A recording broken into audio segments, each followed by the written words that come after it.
देश का बंटवारा धर्म के आधार पे नहीं हुआ था, मजहब के आधार पे हुआ था। और मजहब के आधार पे वोट देने वाले ना 90% इस देश का वही मुल्ला कटमुल्ला था जिसने एक तरफा वोट दिया था। और जब एक तरफा वोट दिया था ना, तो हिंदुओं से किसी से पूछा नहीं गया था कि देश का बंटवारा होगा।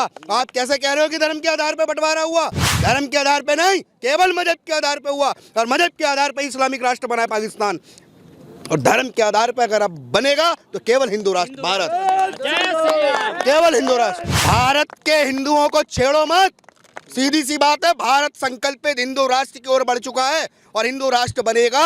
कोई तय नहीं कर सकता कि भारत को हिंदू राष्ट्र बनने से कोई रोक दे। उनका कहने का मतलब ही आप नहीं समझ रहे हो कि वो ये नहीं कह रहे हैं कि आप भी इनको भी बनाएंगे उनको भी बनाएंगे, लेकिन उनके कहने का मतलब ये है कि जो आना चाहे उसके लिए तो खुले दरवाजे हैं। किसी के ऊपर प्रेशर तो बना नहीं रहे कि आप भी आ जाओ, आप भी आ जाओ, ऐसा तो कोई नहीं। अगर मुस्लिम मौलाना को किस बात का डर है? अगर कोई स्वेच्छा से आ रहा है, धर्म परिवर्तन कर रहा है और बाबा जी की प्रवचन सुन रहा है और बाबा जी कह रहे हैं, तो मुस्लिम मौलाना को किस बात का खौफ है कि वो कह रहे हैं कि सरकार इनके ऊपर कार्रवाई करे? उसमें तो एक ही बात है कि सबकी अपनी अपनी दुकानें बंद हो रही हैं, इसी बात का तो डर है। क्या धीरेन्द्र शासी दुकानें बंद करा रहे हैं कि मुस्लिम मौलानाओं की, ईसाई पादरियों की? बिल्कुल दुकान बंद करवा रहे हैं, बिल्कुल बिल्कुल। कैसे लगता है आपको? अरे ऐसे अब सब दिख रहा है तो लगेगा, बिल्कुल लगेगा। क्या कहेंगे? सही है, हमारे धीरेन्द्र शास्त्री जी सही है, उनके जो बोल। आप कहाँ से हैं? मैं उत्तराखंड से हूँ। अभी धीरेन्द्र शास्त्री भी उत्तराखंड गए, हिमालय की पहाड़ियों से कह रहे हैं कायदे में रहोगे तो फायदे में रहोगे। किसके लिए कह रहे हैं? वो तो समझ गए होंगे समझने वाले, वो तो समझ गए होंगे समझने वाले। तो आप और आपके जो गुरुजी हैं वो किनको समझाना चाह रहे हैं? वही जो हमारा, वो सही कह रहे हैं कि हमारा भारत जो भटके हुए थे उनके, और वो सही कह रहे हैं कि ये भारत हमारा। वैसे मीडिया को तो नहीं धमका रहे हैं जो इतने दिनों से उनका ट्रायल ले रहा है? नहीं नहीं, ऐसा कुछ नहीं है। हमारा वो मुस्लिम मौलाना को धमका रहे हैं जो उन पर कार्रवाई की बात कर रहे हैं, शहाबुद्दीन रिजवी। और वो तो और अच्छे, वो उससे रह रहे हैं, वो थोड़ी से सही कह रहे हैं हमारे शास्त्री जी की कि हमारा जो भारत है वो हिंदू राष्ट्र ही होना चाहिए और होगा ही।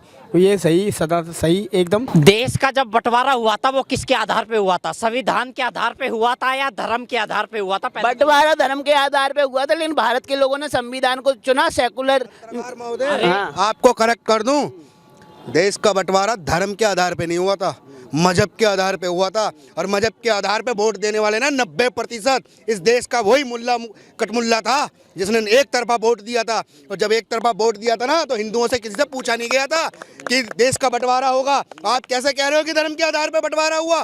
धर्म के आधार पे नहीं, केवल मजहब के आधार पे हुआ। और मजहब के आधार पे इस्लामिक राष्ट्र बना है पाकिस्तान, और धर्म के आधार पर अगर अब बनेगा तो केवल हिंदू राष्ट्र भारत, केवल हिंदू राष्ट्र। तो हिंदू राष्ट्र की थ्योरी को क्या लोग स्वीकार करेंगे?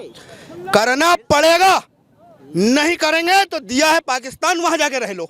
सीधी सी बात, हम सेकुलर नहीं हैं, स्पष्ट कर रहा हूँ। मौलाना शहाबुद्दीन रिजवी तो इल्जाम लगा ही रहे हैं कि आप जो है हिंसक बयान दे रहे हैं हिंदू धर्म के धर्मगुरु, और वो कह रहे हैं बाबा बागेश्वर धाम वाले जो धीरेन्द्र शास्त्री हैं, एक तो गलत बयानी कर रहे हैं, दूसरा धर्म परिवर्तन करा रहे हैं। 328 लोगों का गलत तरीके से धर्म परिवर्तन कराया गया और सरकार से मांग कर रहे हैं कार्रवाई होनी चाहिए। सरकार महोदय, ये मौलाना साजिद रशीदी क्या प्रवचन बांट रहा था जब 100 साल बाद उसकी पीढ़ी राम मंदिर को तोड़ने का काम करेंगी? ये कहने के बाद भी आज वो खुलेआम घूम रहा दिल्ली के शहरों में है।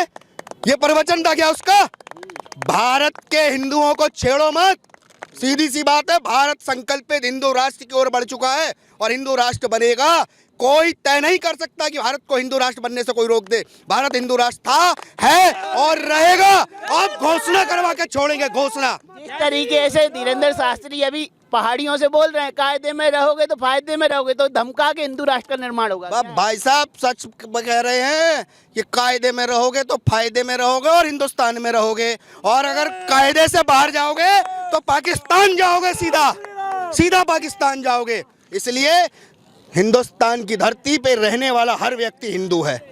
लेकिन लोकतांत्रिक किताब को तो नहीं बदल सकते ना। लोकतंत्र की किताब को नहीं बदल रहा है कोई, केवल उसके अंदर संशोधन हिंदू राष्ट्र का स्वीकार करना होगा। आपको लगता है कि 2024 में अगर सरकार बनती है आपकी पक्ष की तो आप संशोधन करा पाएंगे? 24 में नहीं होगा तो 28 में होगा, लेकिन हिंदू राष्ट्र तो होके रहेगा, हिंदू राष्ट्र होके रहेगा। कौन कराएगा? मोदी जी कराएंगे क्या? कराएंगे, हम सनातनी कराएंगे, हम इस देश के हिंदू कराएंगे।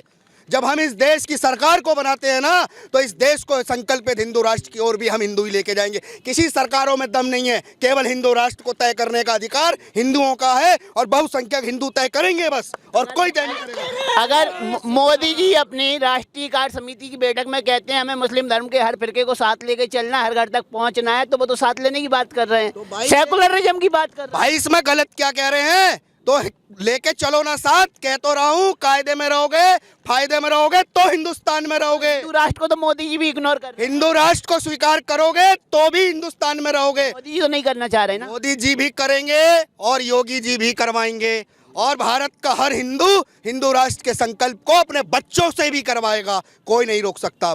अब पठान फिल्म की बात कर लीजिए, बहुसंख्यकों ने विरोध किया, हिंदूवादी संगठनों ने विरोध किया, लेकिन आज लोग भीड़ टूट रही है सिनेमा कौन सी भीड़ टूट रही है पठान पे? इस देश के लोग इतने चापलूस हैं, इतने चापलूस हैं कि फिल्म के अंदर अगर हमारे एक्स रो एजेंट को गद्दार दिखाया जा रहा है तो साले मजे ले लेके फ्री की टिकट और फ्री की टी शर्ट पाके और फिल्मों को देख रहे हैं। ये भारत के इतिहास में पहली फिल्म है जिसको बनाने के लिए डायरेक्टर ने पैसा लगाया और जिसको चलवाने के लिए, हाउसफुल करवाने को, टिकट खरीदवाने का भी पैसा डायरेक्टर ने लगवाया। ये भारत के इतिहास में पहली फिल्म है जो अपनी नाक बचाने का काम कर रहे हैं, लगातार केवल नाक बचाने का। यहीं से सीपी से एक लड़का था अनुराग नाम का, ठीक है, पहले वो राइट विंग की लॉबी में बोलता था, अब कुछ दिनों से वो शाहरुख खान के फेवर में बोल रहा है, पठान फिल्म के फेवर में बोल रहा है। मन्नत से निमंत्रण आया था उसको, कह रहा हूं उसका निमंत्रण जन्नत से आ गया, जन्नत से आ गया। मन्नत की क्या बात कर रहा है? मन्नत पर बैठ के तो कटोरा लेकर भीख मांग रहा था, अब जब उसका निमंत्रण है ना जन्नत की ओर है, जाओ भाई जन्नत जाओ, तुम्हें वहीं 72 हूरें मिलेंगी।